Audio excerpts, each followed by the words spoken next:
The Silent Night Killer, a Carroll and Delaney short mystery, Part 2, by Jackie Sharp. Chapter 6, December 20th, 1943. A police car rumbled over the cobbles under the arch at Scotland Yard. Maggie stood back so she wouldn't get splashed by the rain, which was gathering in large puddles along the curb. It had been a long time since Maggie walked along Victoria Embankment, and she remembered that last time had been sunny and she'd been holding George's hand as they strolled from the Palace of Westminster, enjoying the gardens along the way and waving at boats on the Thames.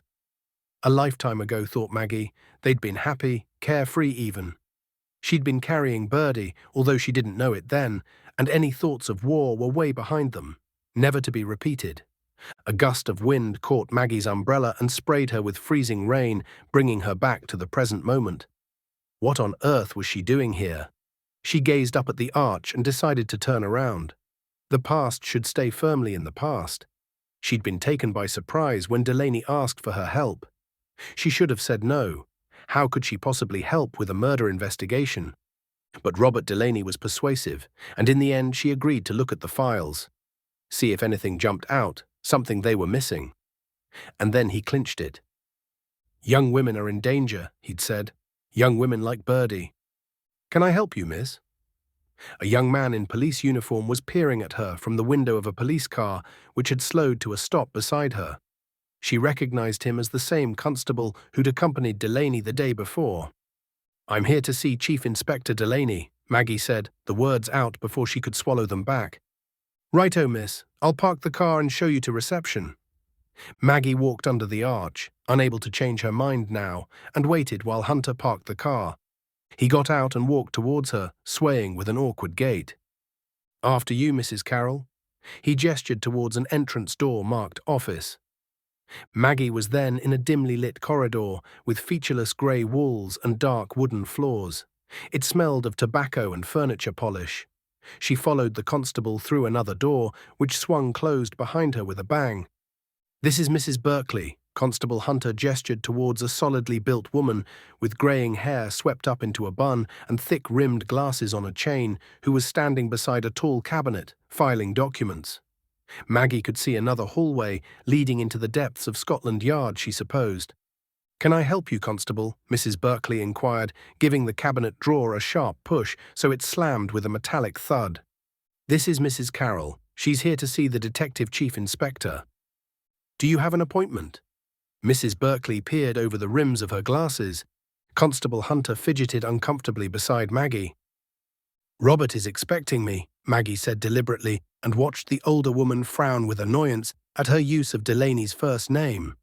She wondered whether it was her Irish accent or perceived infraction of the proper procedure that had irritated the other woman the most.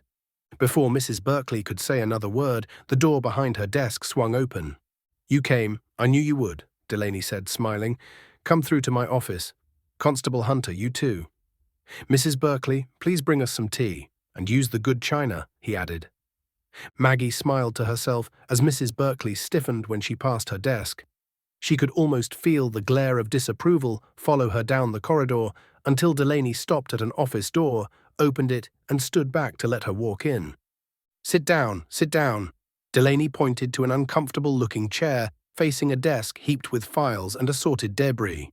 He held the door open for Constable Hunter before closing it and taking a seat behind his desk. "I see your administration skills have not improved in the last 20 or so years, Detective Chief Inspector." "Robert, please." Constable Hunter shuffled awkwardly behind Maggie as she settled herself as best she could in the only chair. "Constable, could you get the case files, please, and get yourself another chair?" "Sir." The constable left the office in his lurching gait. "Injured in the war?" Maggie asked as she watched the departing policeman. "Lost a foot. He's a good man. And presently, he is my entire department." Maggie raised her eyebrows. "Goodness, no wonder you're scraping the barrel for help, Robert." "Now, Maggie." Delaney began to speak, but the office door opened and Mrs. Berkeley marched in, a triumphant look on her face. "Chief Superintendent Charles Walden would like to see you," she announced with a flourish, as if she were announcing the headlining act of a West End show. The chief superintendent's baritone voice arrived in the office a fraction before him. Now, Bob, old boy, what's all this about a civilian? Oh, excuse me, madam. Delaney stood. Maggie decided to stay sitting. Chief Superintendent, may I introduce Mrs. Margaret Carroll, formerly Margaret McVeigh, and a member of the British Intelligence Forces until 1921. 1920, Maggie corrected, smiling and nodding at the Chief Superintendent, whose mouth was hanging open. Yes, anyway, she served alongside me during that nasty skirmish in Ireland, and if it were not for her, well, I wouldn't be here. Maggie stood and extended her hand. Nice to meet you, Chief Superintendent. I believe you can still request my personnel file. That is, if you have the necessary clearance. The Chief Superintendent quickly recovered and held Maggie's gaze for a moment. He then nodded his head, as if in approval. That won't be necessary, Mrs. Carroll. Welcome aboard. We appreciate your help. Delaney said, Just thinking creatively, sir. Quite. Yes, well, we'll leave you to it then. Walden backed out of the office, followed by a sheepish Mrs. Berkeley, but not before Delaney reminded her to bring a tray of tea. When the office door finally clicked shut, Maggie looked at Delaney and laughed. I don't think your Mrs. Berkeley has taken to me, she remarked. She'll come around. Delaney paused. But enough of that nonsense. How is Bernadette? She's still in shock, I'd say, Maggie said, choosing her words carefully. I'm not sure she's told me everything she knows about Phyllis Heaton. I sensed that myself. Can you get her to open up? I think so. She needs a little time, but she's a good girl. She's truthful. Unfortunately, time is in short supply. Delaney sighed. If I'm right, and it's the same killer for all three women, then it won't be too long before we have another murder on our hands. 3? Before Delaney could reply, Constable Hunter pushed open the door, awkwardly balancing a tray of tea and 3 manila files. Maggie rescued the tray and poured 3 cups, while the constable went on the hunt for another chair. So, Robert, tell me everything. Without a word, Delaney handed her the files and waited. Maggie read each file carefully. It had been a long time since she'd been required to absorb and analyze a lot of information, and her brain felt slow as if her thoughts were moving through treacle. May I borrow a notebook? Delaney pushed one over to her, along with a pen. Laboriously, Maggie started to jot down the similarities. All young women, all had jobs, all were killed at night, all strangled, but no other assault or robbery, all at places away from their usual routes or routines, all single, no boyfriends. Constable Hunter had returned with a chair, and both he and Delaney listened as Maggie read her list. She could tell by their expressions that she had not provided any additional insight. She sighed and handed the notebook back to Delaney. I'm sorry, I'm just out of practice. There is something, but it feels just out of my grasp. Delaney nodded, and Maggie could see his disappointment. We need more information, Robert. There's something missing, something that points to the killer's motivation. He didn't rob them, and he didn't assault them. But these killings weren't random because of where he killed them. You think they were lured, or went willingly? Delaney asked. Yes, there are no signs of struggles. He didn't beat them or drag them. They must have gone with him, and then he took them by surprise. Somebody they knew? Someone who appeared trustworthy? Maggie nodded. It's my best guess. But who would be involved in all their lives? They don't work together. Well, Josie and Phyllis worked at the Royal Arsenal, but it's a big place, and they didn't work the same shifts. What do young girls do, sir? Billy Hunter asked. Did they go to the same dances? Delaney and Maggie both looked at the constable. That's a good try, but Alison Bennett didn't go to dances, at least that's what her father said. Maggie thought of Birdie and how upset she'd been at not being allowed to go to the Christmas dance. What if Alison had been invited? What if our killer had befriended these women with the promises of fun? Maggie said slowly. The one thing they all have in common is that they are young and it's wartime. They want to have some fun. Delaney looked bewildered. So where do we start? Who do we talk to next? Maggie and Constable Hunter exchanged a smile. Who are all the young girls swooning over at the moment, Robert? Delaney's face lit up as he clued in. Americans. Chapter 7, December 21st, 1943. Maggie opened the door of the King and Castle and was met with the stench of stale beer and sweat. American servicemen were gathered around the bar area, laughing and joking, with some of them singing. Maggie had to admit their energy was infectious. The few British soldiers sat at tables in small groups, mostly in silence, glowering at them, clearly irritated by their presence. Maggie looked around and saw Delaney in a booth. She slid in opposite him and smiled. "Well, what's the plan?" "I thought we'd watch them.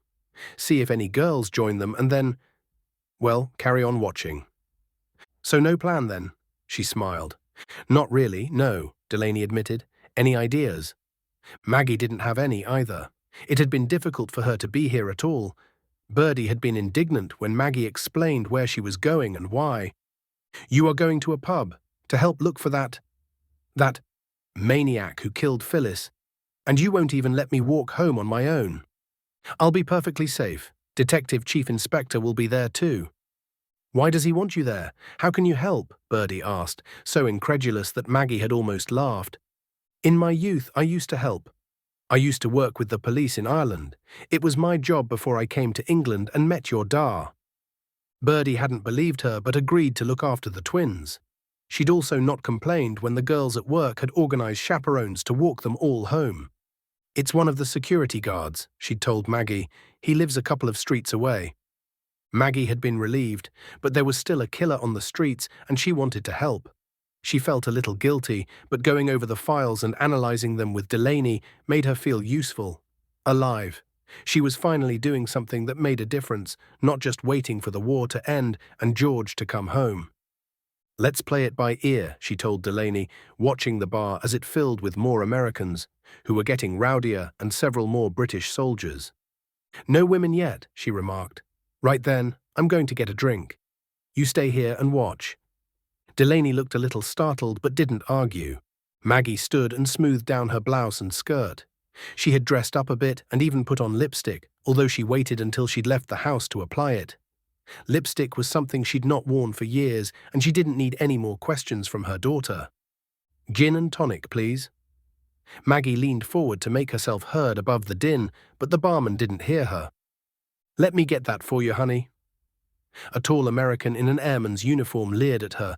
"Barkeep, get this gorgeous woman a drink immediately." He slapped the bar for attention and winked at Maggie. "Now tell me, what's a married woman like you doing in a place like this? Looking for some fun while the old man's away?" Maggie saw him staring at her wedding ring. "Just out for a quiet drink," she replied with a smile, choosing to ignore the question. He threw back his head and laughed. "Nobody comes to this shithole for a quiet drink, lady. What are you really looking for?" He was good-looking, dark eyes and olive skin, maybe Italian descent. His teeth were impossibly white and gleamed whenever he laughed or smiled. "What's your name?" Maggie asked as she sipped at the gin and tonic the barman had just put down beside her. "Lieutenant Freddie Burkett, at your service, ma'am," clicking his heels and giving her a mock salute. "What's yours?" Maggie McVeigh. She said her maiden name without thinking, but it made sense. Maggie Carroll was a wife and mother. Maggie McVeigh was a skilled operative who knew how to manipulate and coerce information out of the most hardened adversaries. "Well, Maggie McVeigh, you didn't answer my question. What are you looking for in a joint like this?" He edged closer, his face so near that she could smell his breath. He was drinking whiskey, the cheap stuff, and she moved her head backwards slightly, away from the sour smell. "I'm looking for someone who knew my friends," she said softly, deciding to jump straight in with her questions. "Your friends? And who might they be?" He sounded amused. "Two young women. One was called Josie and the other Phyllis. They may have come to this pub. Do you remember them?" "Well, Maggie McVeigh, I know a lot of girls." "Were Josie and Phyllis the type of girls who like to have fun? Because those are the girls I tend to remember." His tone was mocking now and his voice louder. "And why are you looking for them, Maggie McVeigh? Are they missing?" The American drained his whiskey glass and set it down on the bar with a thud. He put out his hand and touched her shoulder. "I don't think you're being honest with me, Maggie McVeigh." Out of the corner of her eye, Maggie saw Delaney slip out of his seat and start to walk towards her. "Get your filthy hands off our women," a slurring voice said behind her. "It's Finn," she started to say to the British soldier leaning up against the bar, eyeing the American lieutenant. "It's all right, love. I'll get rid of him." Freddie Burkett laughed again, showing his perfect teeth.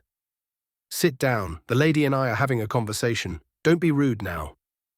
He wagged a finger at the soldier as if scolding a small child, but that turned out to be a mistake. The soldier shoved Maggie out of the way and drove a fist into the airman's face. Maggie heard the crack of bones breaking, and she stepped just back in time to avoid the stream of bright red blood squirting from Freddie's nose. For a split second, the pub fell silent. Then Freddie screamed, "What the hell?" Holding his face with one hand, he swung his other fist and connected with the soldier. Moments later, a group of airmen piled on top of the ill-fated soldier, pummeling and kicking. The British contingent in the pub was not standing by. They dived in, and soon there were about 20 soldiers determined to fight to the death. Maggie was pinned against the bar, unable to get away. Delaney stood helplessly, and then seemed to remember exactly who he was. "Enough," he bellowed. "Police." Chapter 8, December 22nd, 1943. "I've just received word from the airbase," Delaney said, dispensing with morning formalities when Maggie arrived at his office. Freddie Burkett was at the base at the time of both Josie and Allison's murders, along with the entire American unit. They were standing by for a mission. All leave was cancelled. So as we know, it was the same man who killed all three. The Americans are off our list of suspects. "I see. Did Chief Superintendent Walden scold you very much?" Maggie asked, removing her coat and hanging it on the hook by the door. She blew into her hands, trying to warm them up. "Mrs. Berkeley is making tea," Delaney said, ignoring her question and noticing Maggie hopping from foot to foot. He himself was still wearing a scarf. "Is it snowing out there? The BBC is forecasting a white Christmas." Maggie's face fell as she thought about Christmas. The boys would not be getting the presents they hoped for, and Birdie was still upset about missing the Christmas dance. Delaney misread the serious look on Maggie's face. "I'm sorry to drag you into this," he said. "You should be with your family, making plans for Christmas." Maggie gave an excuse of a smile. "Oh, Christmas. Not much to celebrate at the moment, what with George away." She stopped, embarrassed. "Here I am feeling sorry for myself, and you with your own burden to deal with, Robert," she said softly. "Is this your first Christmas since your wife?" "Yes." Delaney cut her off curtly, but then he sighed. "Yes, it is. I just don't want to think about it. And to answer your question, no, Walden was not happy with our little escapade last night." "What did he say?" Delaney puffed out his chest and did a passably good impression of the chief superintendent. "Now look here, old chap, you can't be accusing every bloody American you meet of murder, even if they are damned annoying. They're our friends and allies, even if it took them 3 bloody years to remember it." "Doesn't sound too bad," Maggie laughed. "He was distracted," Delaney admitted. "Otherwise, it might have been worse. But there's been a robbery. Someone high up in the Home Office had a break-in last night, so he's gathering a task force. Possible espionage trumps murder, I'm afraid, so we are now without Constable Hunter, and no leads at all." "Oh no. Where do we go from here, Robert?" "I've got no bloody idea, Maggie. There is some good news, though. That Christmas dance in Woolwich has been cancelled, and all the American airmen have been warned to leave the local girls alone." Before Maggie could tell him how relieved she was about the cancelled dance, there was a knock at the door, and Mrs. Berkeley walked in without waiting. "I'm sorry for interrupting, sir, but a messenger just delivered this from Dr. Holberg's office. He says it's urgent, and he sends his apologies." "His apologies?" Delaney reached out for the manila envelope which Mrs. Berkeley was holding. "What's he got to be sorry about, I wonder?" "I've no idea, I'm sure, sir." Mrs. Berkeley looked at Maggie. "Mrs. Carroll, you look frozen. I'll get you some tea right away." Maggie raised her eyebrows at Delaney, about to remark on Mrs. Berkeley's change in attitude, but his expression told her Dr. Holberg's message had just changed everything. "Miss Turner." Maggie smiled at the pale face that emerged after she had rapped on the door using the brass door knocker. Evelyn Turner's house, a smart Victorian terrace, was located on the edge of Plumstead Common, a smart residential street of terraced houses, all with polished doorsteps and freshly painted doors. "Yes, who are you?" Emily Turner bore all the outward signs of grief. Her eyes were sunken and red-rimmed, and her unkempt hair had a greasy sheen and hung around her pale face. "I'm Maggie Carroll. I'm working with the police. Maggie gestured to the black Woolsey parked outside the house, and Detective Chief Inspector Delaney gave them a wave from the window. The Detective Chief Inspector thought you might be more comfortable if the two of us had a chat. You know, woman to woman. Emily Turner looked Maggie up and down suspiciously. You know something about my mother's death? It wasn't suicide? She looked like she might burst into tears, so Maggie replied quickly, No, Emily, it most certainly wasn't suicide. If I could come in to chat. Emily still didn't move, so Maggie continued, You see, I'm Catholic too. I know how important it is for you to lay your poor mother to rest. If we could have this little chat, we can get the official paperwork done, and you can contact your priest as soon as possible. A single tear ran down Emily's face. Truly, she whispered, is this true? Maggie nodded. Yes, truly. Emily stood back and opened the door. Dr. Holberg had handwritten a note of apology. Evelyn Turner's body was still at the morgue, waiting for a priest to agree to a proper burial, so he'd conducted a second autopsy. There was a bruise on her neck, which he'd missed the first time round. A bruise made by a thumb that, when he'd compared it to the thumbprint on Phyllis's neck, was a match. Delaney had asked Maggie to talk to Emily. She might open up to you, he said. She probably feels let down by the police. By me, he added sadly. Emily Turner led Maggie into a living room and offered her a seat on a stiff wingback chair. She sat in a matching one, facing Maggie. Do you want tea? She asked unenthusiastically. Number, let me tell you what the police have found, Maggie said, and told her about the new autopsy as sensitively as she could, and then waited as Emily did now burst into tears. I knew she didn't kill herself, Emily whispered when she managed to compose herself. She would never leave me. She must have been a wonderful mother, Maggie said gently and reached out her hand to Emily. I am so sorry you've lost her. I'm here to ask for your help. Maggie explained about the 3 other murders, and Emily's eyes widened. Oh my, she gasped. If the police had believed me. Her voice broke. Maggie nodded. A tragic mistake, Emily, and we can't let it happen again. Will you help me? Emily shrugged. I don't know how I can help. Tell me about your mother, Maggie suggested. She worked, didn't she? What did she do, and did she like it? She was a housekeeper, and she loved it. The pay wasn't bad, but she liked the people who worked at the house. She was motherly to everyone. All the staff sent me a card. It was lovely of them. Was there anyone she didn't like? Anyone she might have argued with? Maggie prompted. Emily shook her head. Nobody. She helped everyone, even… She stopped. Even, Maggie prompted. There was this boy. He was a handyman, and nobody liked him because he was Irish. Oh, sorry. Her hand flew to her mouth, her eyes wide in horror as she realized what she'd said. I didn't mean to be rude. It's all right, Maggie assured her. Your mother, she helped this boy. Emily nodded. She helped him a lot, and he helped us sometimes. He delivered extra coal here once, I think, but he didn't sign the sympathy card with all the other staff. That was strange. Do you have his name? Or did you meet him? I never met him. He only came to the house when I was at work, and I can't remember his name now. We'll follow up on that, Emily. What about her employers? Maggie changed the subject. Oh, they really liked my mother. They trusted her. Mr. Bannerman works for the government. My mum, she always said that she felt she was doing her bit for the war, making sure that an important man like him was looked after properly. Maggie felt something stir in the back of her mind. Why was this important? She decided to keep going. I know this is hard, Emily, but I'd like you to tell me about when you found your mother. Start when you arrived home. Did you notice anything out of place? Her shoes and coat, Emily said immediately. The front door was unlocked, and the light was on in the hallway, but Mother's shoes and coat weren't where they should be. And she was very particular about that. She didn't like it if I didn't hang up my coat or if my shoes were untidy. Go on, you are being such a help, Emily, Maggie said, encouraging the young woman. So I thought, maybe Mother went out again? But she always locked the door, even if she was only going next door. So I went upstairs. Emily's voice faltered. And I found her. She was hanging, and she still had her coat and shoes on. Emily bent her head again, this time struggling hard to stop the tears from flowing. It's all right, Emily.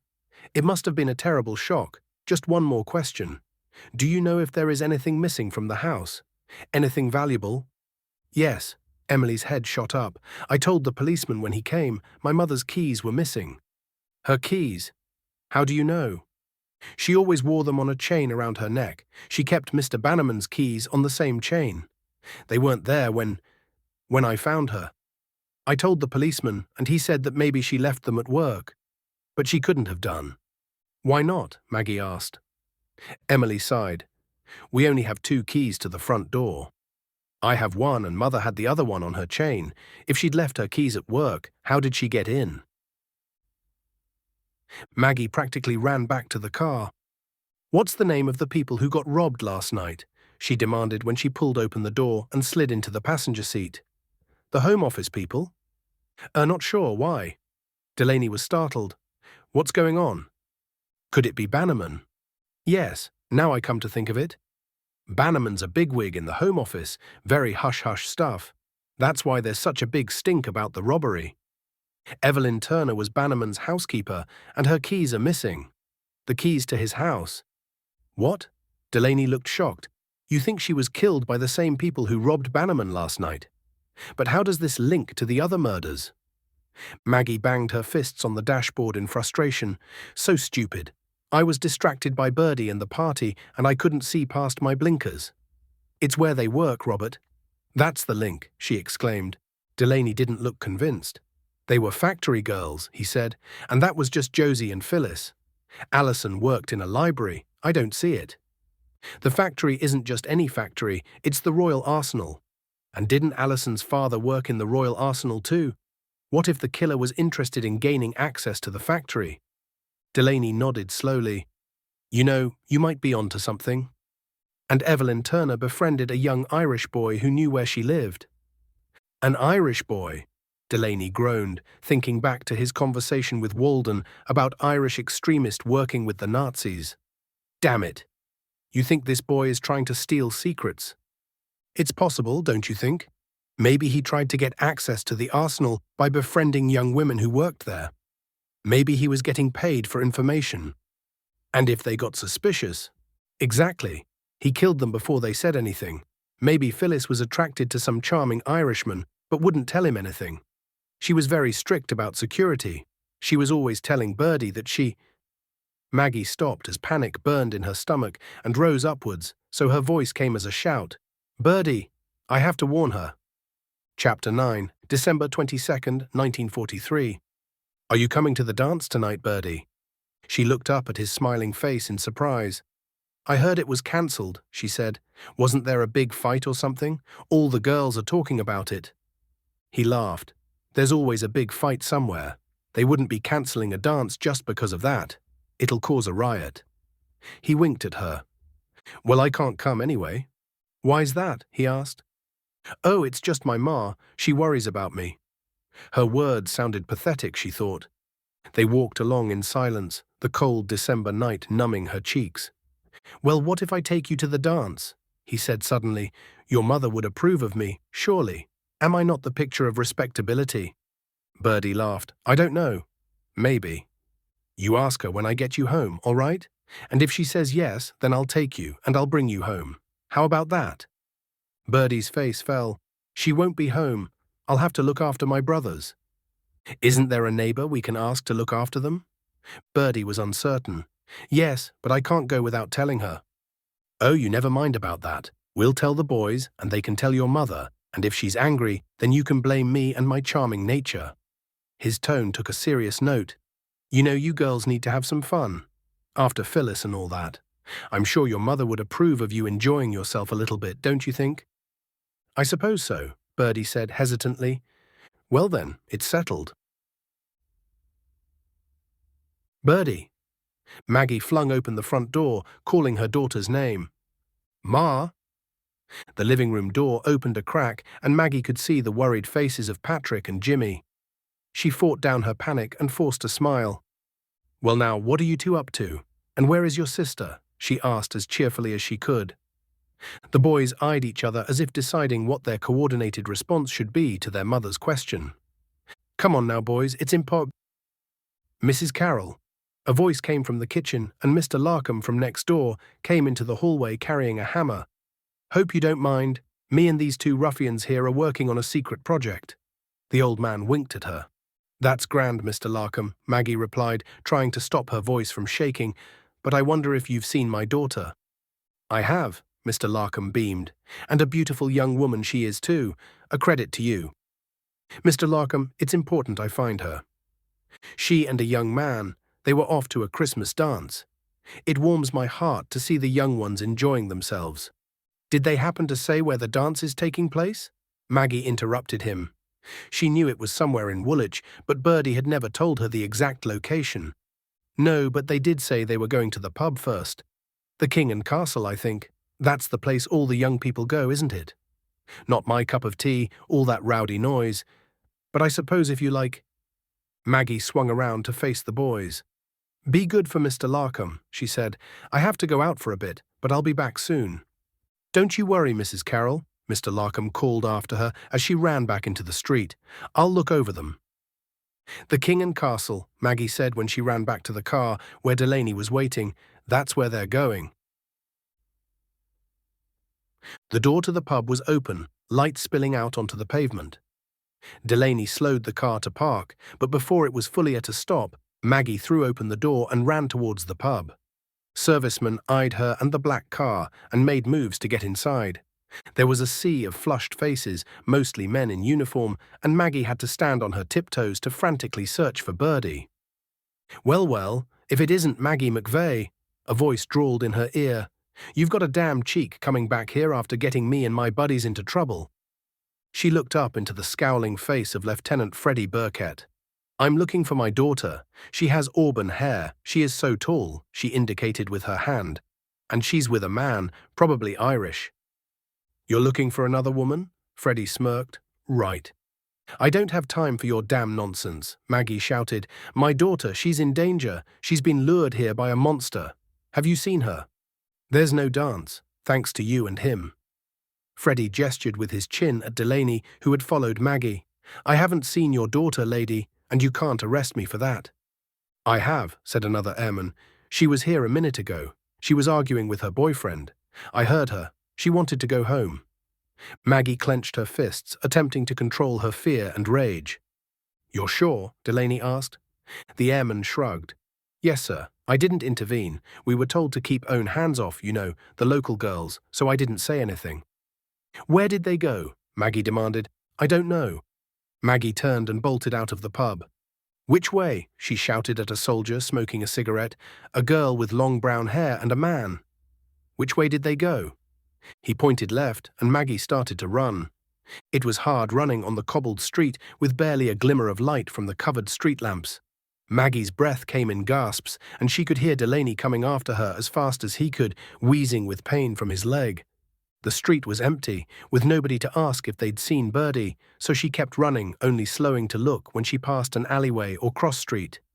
Her legs felt like lead weights, and her lungs burned. She hadn't run like this in years, but she forced herself to keep going. Then, in the distance, she saw a shadow, or at least she thought she did. "Birdie," she screamed, "I'm coming." The shadow moved quicker, and for a split second it was under a street lamp, and Maggie could see it was Birdie struggling with a man. She pushed her legs harder, but before she could gain on them, she heard a grunt and was pushed off balance. She tripped and struggled to stay upright, but managed to keep her balance. Then she heard footsteps again, someone running. Was it Delaney? No, he was yards behind her. Had Birdie freed herself? Confused, Maggie rushed to where she had last seen Birdie. To the right was an alleyway, and she could hear grunts and then a scream. "Birdie!" Maggie shouted, not able to see anything in the gloom. She made her way towards the sounds, one hand on a damp wall to stop herself from tripping and falling. After a frustrating few moments, Maggie's eyes adjusted to the darkness. She could see Birdie struggling to free herself from the man who held her around her throat. "Leave my daughter alone." Maggie was near enough now to lower the volume of her voice. She tried to sound calm and firm. "Police are on their way." "Leave her be, son." Delaney's rasping voice came through the darkness. "It's over. We know you killed the others, so don't make it worse for yourself. Let her go." The man gave a short laugh and tugged harder at Birdie's neck. "If you know everything," he said, It won't matter, will it? Even if I let her go, you'll hang me anyway. So why don't you let me go with the girl, and maybe I'll let her live? Don't hurt her, Maggie pleaded. Take me instead, please. I'll go with you. I know secrets, I know lots of them. I'll tell you anything you want. I used to work for British intelligence in Dublin. The man laughed again. Well now, I have a traitor's daughter, do I? Even better. He turned slightly, dragging Birdie around. Let me take a look at you, so I can come back and kill you too. Delaney said, Don't be a damn fool, man, Then Maggie felt a whoosh of air as something flew past her head. The man's head jerked backwards as whatever it was slammed into his skull. Birdie screamed and the man loosened his grip and fell. Birdie, oh God, Birdie! Maggie grabbed her daughter and hugged her tight as Birdie sobbed. I'm so sorry, Ma. Delaney hobbled over to the man, who lay on his back, not moving. A brick, he said in wonder as he bent over the fallen man. Someone threw a brick. It wasn't you? Maggie asked, her arms still tight around Birdie. No, ma'am, said a familiar drawl in the darkness. That was me. Lieutenant Burkett, Maggie said in amazement. You threw the brick? Now she knew who she'd heard running. Yes, ma'am. Now, is your daughter okay? He sounded genuinely concerned as he stepped out from the shadows. That was an impressive aim, son, Delaney said, limping back. He's out cold. You could have hit Birdie, Maggie blurted out. No, ma'am. I was the fastest pitcher in 1938 and 39 for the St. Louis Cardinals, before the damn war. I always hit what I'm aiming at. Could have made it big in baseball if I hadn't signed up for your goddamn nonsense. He laughed. If you excuse my language. That was amazing, Delaney said. Haven't lost my touch, sir. Might be a chance for me yet. What do you think? Delaney said slowly, You saved this young woman. That's all I know, son. Now what the hell is baseball? Chapter 10, Christmas Day, 1943. I don't understand, Delaney said. It sounds a bit like cricket, but you run around in a circle. Delaney and Lieutenant Freddie Burkett sat at the ends of Maggie's kitchen table, both in places of honor. Freddie had charmed the boys with stories of heroic airborne gunfights and was confusing Delaney with his explanation of the American sport of baseball. Delaney shook his head. It sounds far more confusing than cricket, he muttered, and I never understood that damn game either. Well, we don't care if it's like cricket or not, we're just glad Birdie's safe, and you are all here with us this Christmas, Maggie said from the other side of the table. Thank you for inviting me, Ma'am, Lieutenant Burkett said. This is the first time I've had a home-cooked meal since I came here, and I'm sure glad Birdie is safe and well. Birdie blushed. She had some bruising and had been to the hospital after her ordeal, but insisted she was fine, even going back to work for the Christmas Eve shift. Delaney had debriefed her under the watchful eye of Maggie and Chief Superintendent Walden. Birdie didn't have much to tell them. Her attacker and now self-confessed murderer, Connor Byrne, although Walden was certain that wasn't his real name, had started work as a security guard at the Royal Arsenal a few weeks earlier. The timing coincided with Evelyn Turner's murder. Delaney and Walden pieced most of it together. After Byrne killed Josie, Allison, and Phyllis, he was clearly attempting to find another victim willing to give him information about the munitions production, and he settled on Birdie. He offered to walk her home and had persuaded her to go to the Christmas dance, convincing her it was back on, despite it being cancelled. When they got to the King and Castle, he'd started asking questions about her work. What were they working on? Would she let him in the back door of the factory? He just wanted to see, so he could apply to work in the same department as Birdie. He wanted to better himself, he said, get a more interesting job at the Arsenal. When Birdie had become uncomfortable and asked to go home, he'd got angry and dragged her out of the pub, threatening to kill her if she said anything about his questions. But I knew he was going to kill me anyway, Birdie said miserably. It didn't matter what I said. He'll go to the gallows, Delaney told Maggie after Christmas dinner. He was helping Maggie clear the kitchen. In the living room, Jimmy and Patrick were playing with the tin cars that Mrs. Berkeley had sent with Delaney for Christmas presents, and Maggie could hear Birdie laughing with the young and handsome lieutenant. If it wasn't for Freddie, Maggie said, I don't know, Robert. I can't imagine. He patted her on the shoulder. You don't have to imagine. And it wasn't just Freddie. You worked out what was going on. If you hadn't got the information from Emily Turner, then we'd have been none the wiser. Now we have Byrne for triple murder, contravening the Espionage Act, robbery, assault, you name it. His only hope is if he spills the beans about his comrades. Is that likely? Delaney shook his head. When he came around, he started singing Irish protest songs and spat at Walden. Told him he was glad he'd murdered the women. Not a speck of remorse.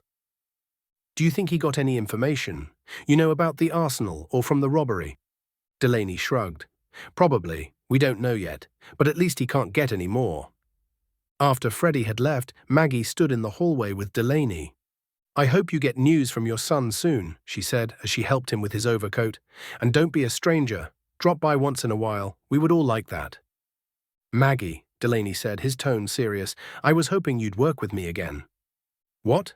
Join the police, you mean? I don't think so, Robert. Maggie laughed at the thought.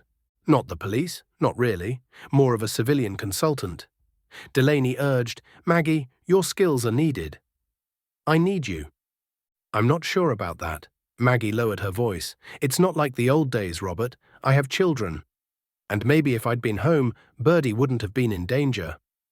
He would have killed someone else's daughter, and we wouldn't know anything. You saved Birdie, and who knows how many others he and his cohorts would have targeted. We need you. It's a war here too, Maggie. You can't see it. There are no bombs or fighting in the streets in our war. It's a secret war for information. And you are good at that. Come back, Maggie. Come back to work.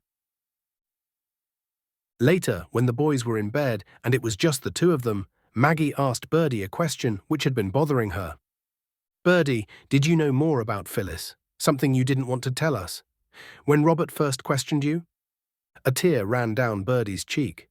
I'm so sorry, Ma. Phyllis had been quiet, and I asked her if something was wrong. She said she'd been seeing someone. She said she'd done something she was ashamed of. I didn't know about Connor. I thought, she was so nice, and I didn't want her reputation ruined by gossip, so I didn't say anything. It all made sense. Maggie leaned over and rubbed the tears from Birdie's face. It's all right, darling. You were being a good friend.